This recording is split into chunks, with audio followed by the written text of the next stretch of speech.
Hello viewers, راځئ چې استعمال کړو د انګلیش امپارټنٹ ورډز په سنټنسز کې. ویورز ویډیو کمپلیټ وګورئ او چینل سبسکرایب کړئ. مارکیټ مونږ وایو بازار ته.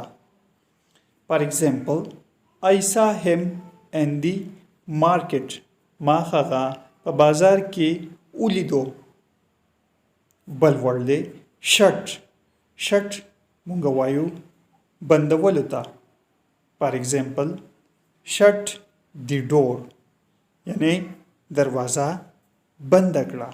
شٹ دی ډور. بل ورډ زموږ سره امپروو معنا ښه یعنی ښه کول یا ترقی کول. فار ایگزامپل improve your English speaking. خپله انګلیش ژبه یعنی خبرې ښه کړئ. نو مطلب پیژنم یا ماته معلومه ده. I know him very well.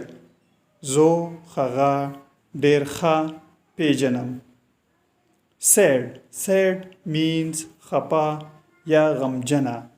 She is very sad. هغه ډېره غمجنه ده. Very sad. Make means جوړول. For example, I will make it. زبې جوړ کړم. I will make it. Open means کولاو کړه یا خلاص کړه. Open the windows. Example دی open the windows.